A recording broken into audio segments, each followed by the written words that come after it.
Want to know what your dog is thinking? Have a challenging dog behavior you need help with? The Dish on Dogs is your source for all your canine questions.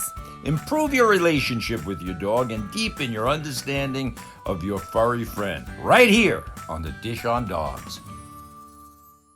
Hi everyone, welcome to the Dish on Dogs. I'm Jackie Bondanza, your host for today. I'm here with Sara. She's the manager of our South Jersey store, and we're going to be talking to her today about some of her roles and responsibilities when it comes to running a successful Houndstown location. But first, I want to remind all of you to subscribe to our YouTube channel so you don't miss any episodes of The Dish on Dogs, which runs every Monday night at 8 p.m. And you can catch all of our replays on our YouTube channel, Houndstown USA.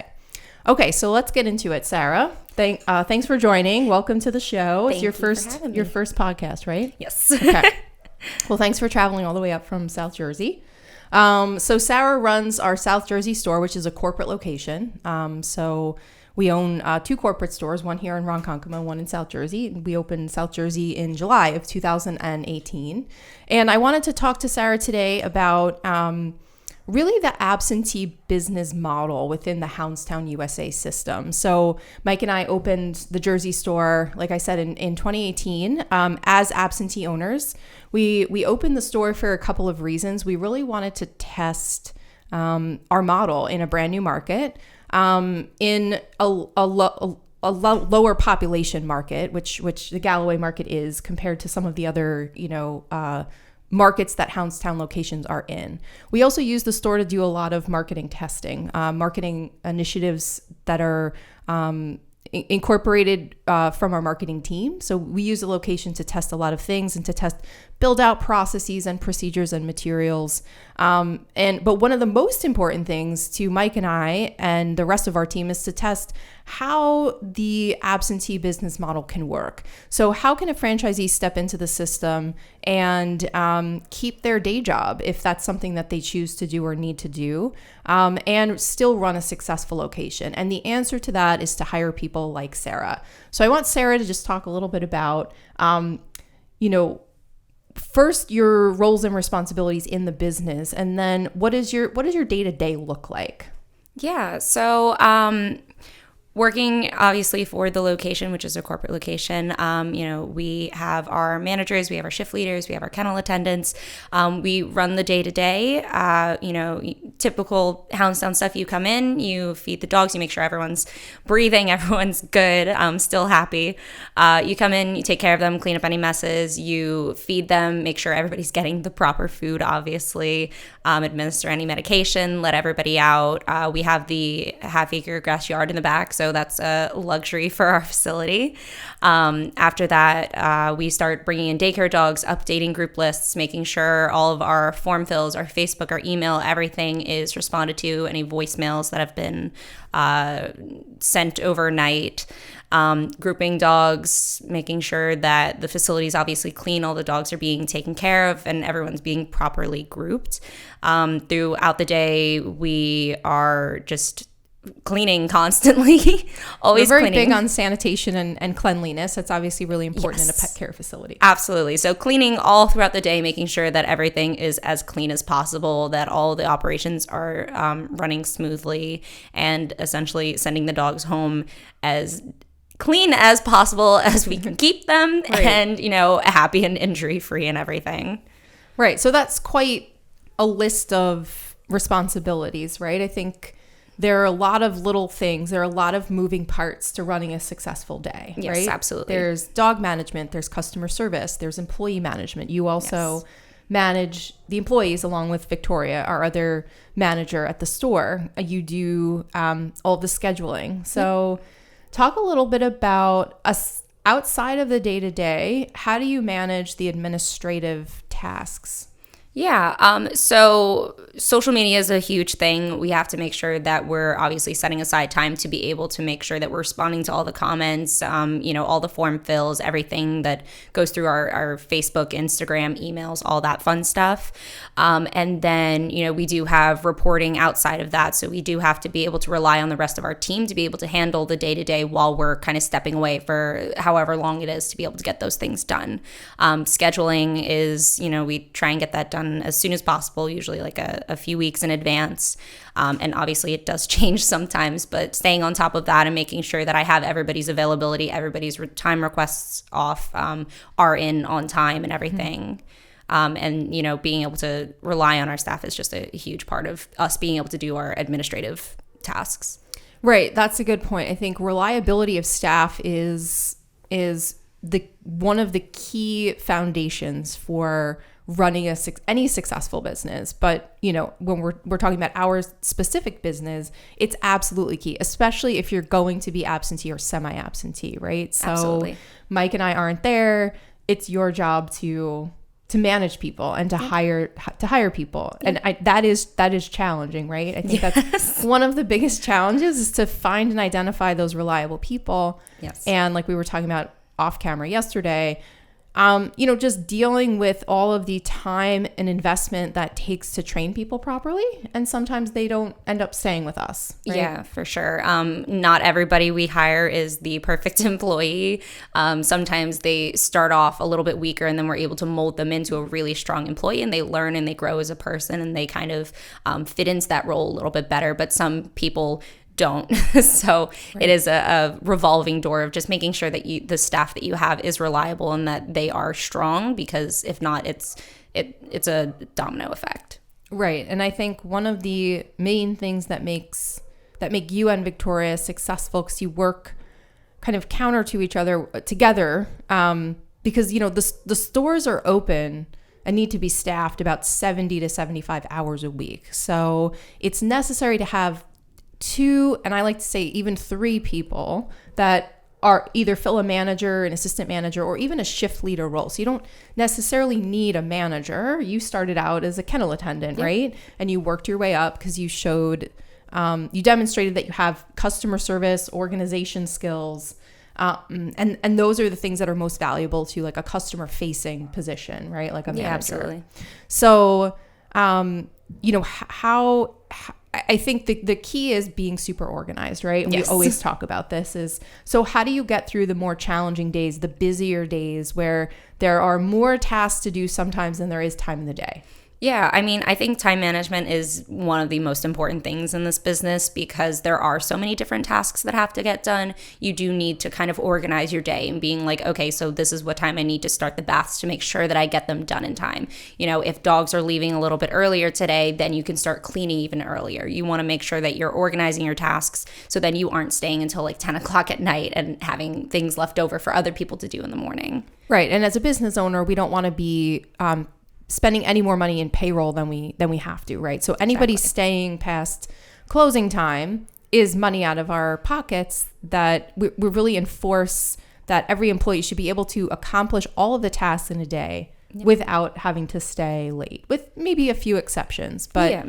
Emergencies happen, and that obviously is completely acceptable, but you know, things happen. But on a day-to-day basis, you know, you shouldn't really have to stay after, because we have like a 13-hour day to be able to do everything. There's 2 to 3 people on a shift. Everything can absolutely get done in the time that we need it to, as long as you're managing your time properly and, you know, not resting on your laurels. It's a fast-moving environment. Right. That's true. I think the key is to continue to be moving, even if there are only, you know, 5 or 7 dogs in the facility in your first month, right? There's always something to be cleaned.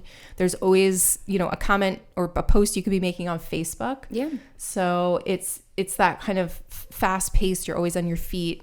And you always need to kind of be multitasking and keeping your mind on multiple different things at once, right? So it's very different than a 9-to-5 job where very different, yes. Where you're going in and just sitting at a desk, or not just, but you're sitting at a desk and you have specific tasks that you have to complete that day, right? That you can do on your own autonomously. This is really working in a small team environment, right? And relying on your fellow employees to take your leadership, really. Yeah, you have to be able to instruct everybody on where they should be and what they should be doing. Obviously, our employees, some of our employees already know the routine. They know where they should be, and we don't really have to give them much instruction. But others, you know, if it is a really busy day and it is moving a little faster than normal, then you have to be able to be like, okay, so you need to be doing this, you need to be doing this, and everyone has their tasks to be getting done.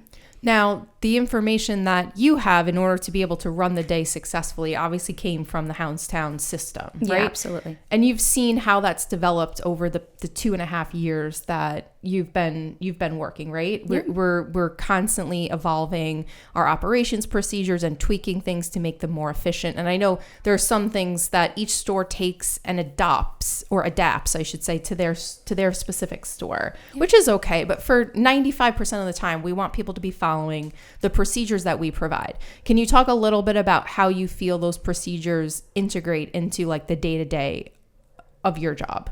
Yeah, I mean, all of our procedures are there for a reason. You know, we clean a certain way, we manage the dogs a certain way, and it makes everything run a lot smoother. If you don't have a system to the things that you're doing, it's pretty much chaos. Right. So everything that we do obviously is by the franchise model, and everything that we've learned is the way that we learned it originally, as obviously it develops over the years, but typically it is the franchise way.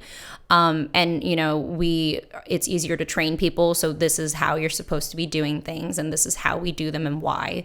And then, you know, it's fluid throughout our facility and everyone's on the same page. Right. And I think when it comes to dog management, and Mike talks about this a lot, that is so important for the health and well-being of the dogs in our care, right? Absolutely. So if we allow employees to come in and make up their own processes or violate a safety protocol that we have in place, right? So we're very big on when we're in playrooms, we're not looking, talking, or touching the dogs.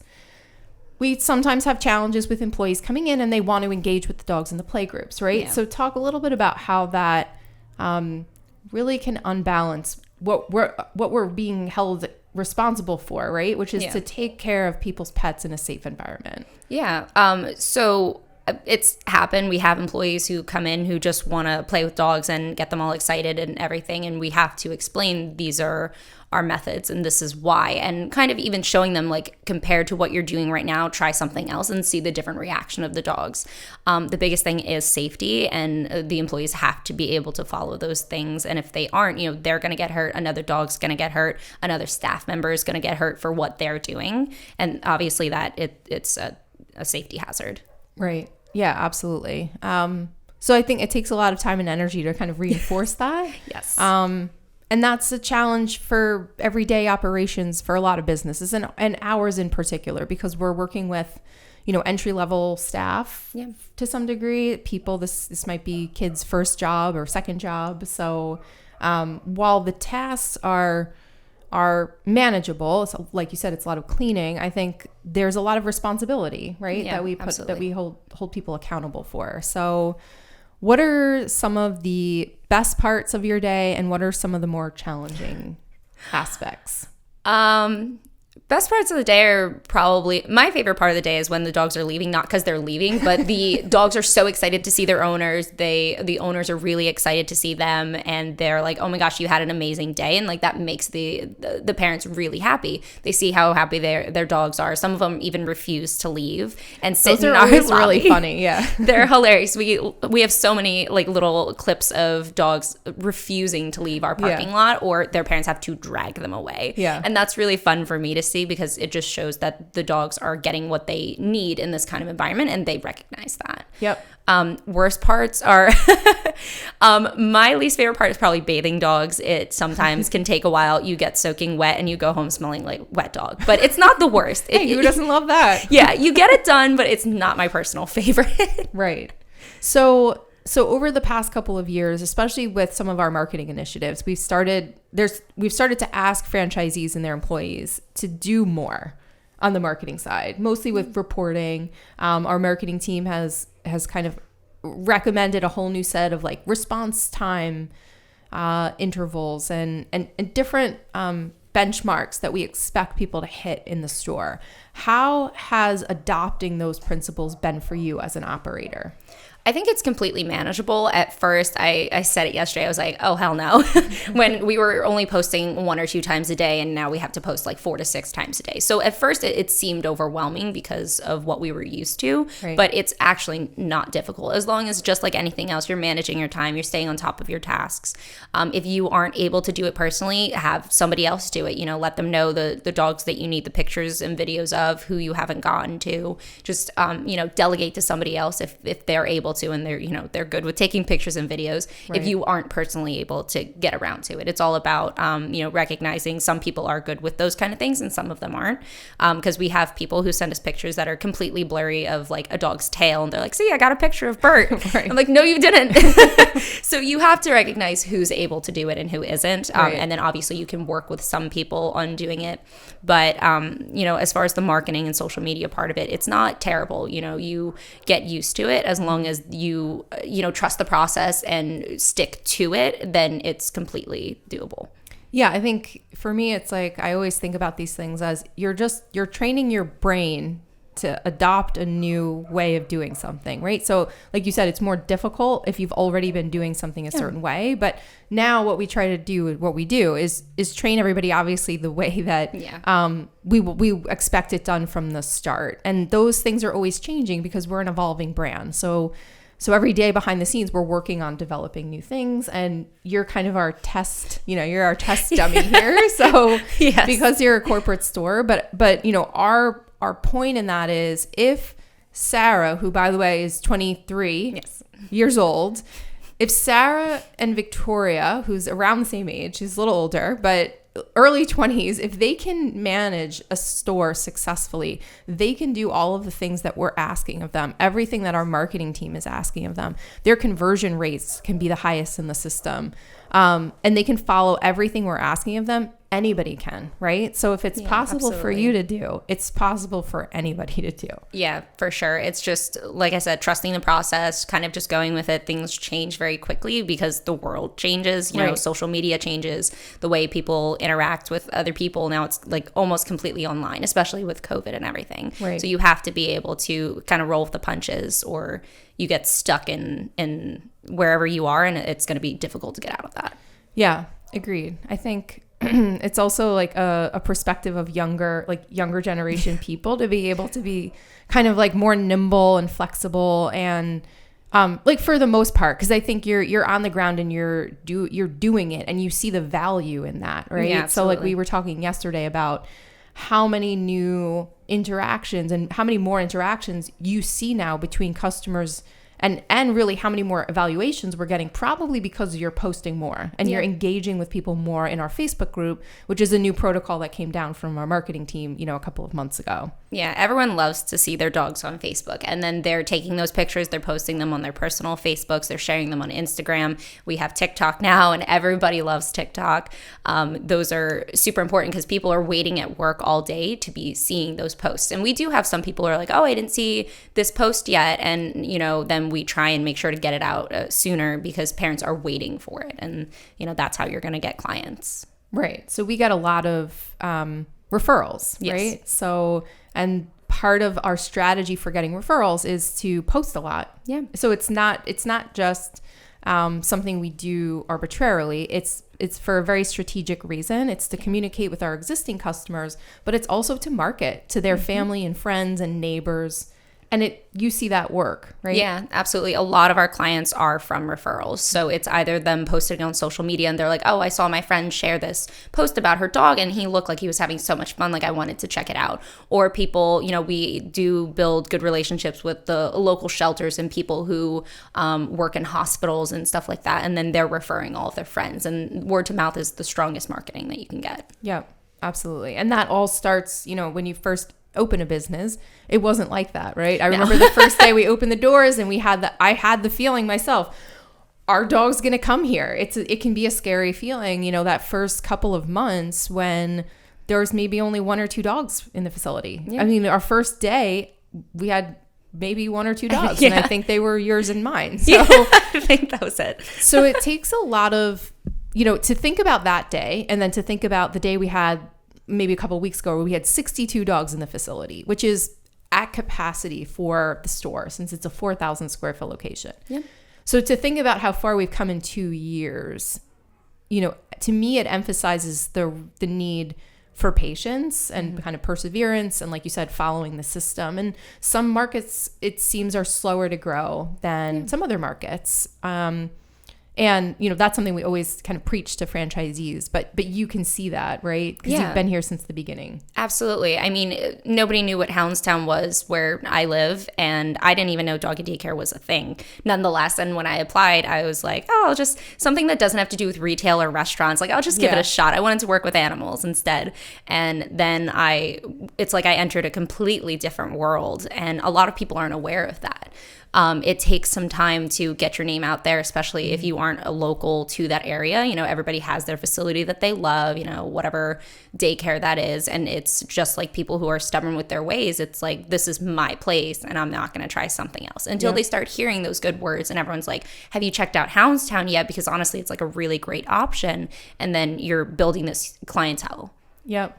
That's true as well. And I think that speaks to why newer markets, which is basically everything with the exception of Long Island, where there is no brand awareness, it is important to, number one, follow our marketing system, because that is what works. And we talk about, some pieces of our marketing don't work in certain markets. Like our free week, does phenomenally well in every other market. For some reason, it doesn't resonate as well in South Jersey. So the marketing team obviously takes that into consideration, and Corey, who's the brand director, makes changes based on, what you're telling him, right? Yeah. So you have conversations with him directly to tell him what's working, what's not working. Yeah, absolutely. Because for some reason, like you said, the free weeks don't kill for us as much. It depends on the ad. Sometimes it does, sometimes it doesn't. So, I do have to be able to communicate to Corey and be like, hey, so we really didn't get many customers from this.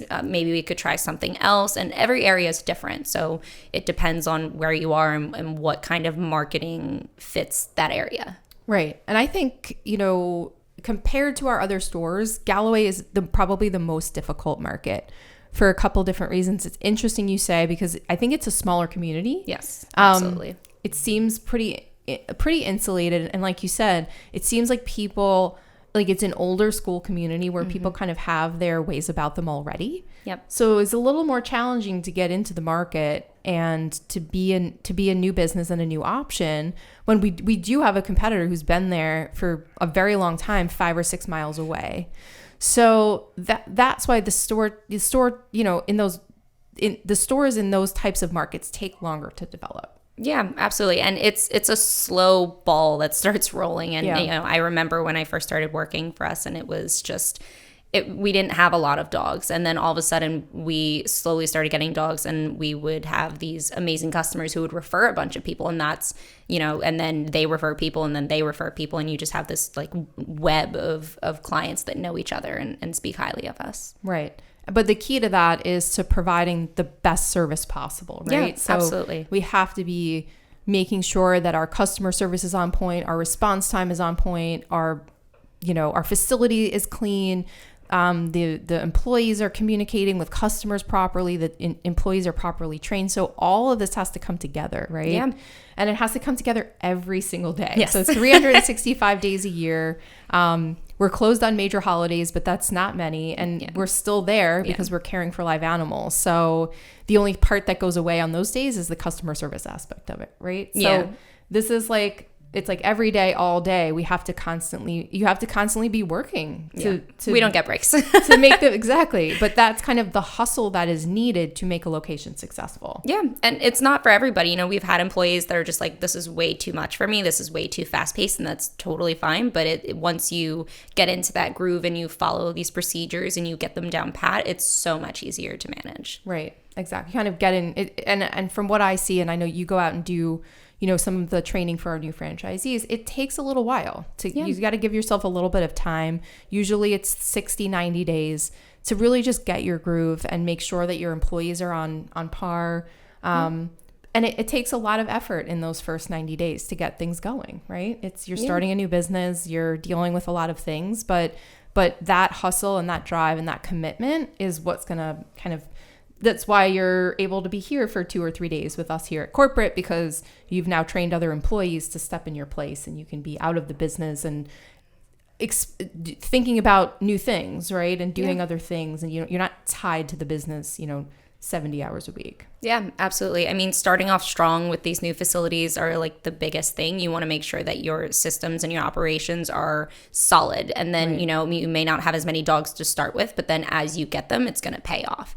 You know, it's easy to be like, oh, I only have 5-10 dogs and kind of trying to work out those things, but you want to get it as down pat as possible in the beginning. And then once you have 50-60 dogs, you're not going to have these holes in your operations. Right. That's a good point. Yeah, it's the downtime in the first couple months is a misconception, right? It shouldn't be treated as downtime. I think that's a good message to. There's always something to home. practice. There's always something to work on. There's always something to clean. And the more you do that now, it'll be so much easier for you in the long run. Yeah. Okay. Well, great advice. I appreciate your perspective. We're going to wrap things up here. So thanks for watching Dish on Dogs. Don't forget to check us out every Monday night at 8 o'clock. We live stream on Facebook Live. You can also find us on our YouTube channel, Houndstown USA, Spotify, and iTunes. We will see everybody next week.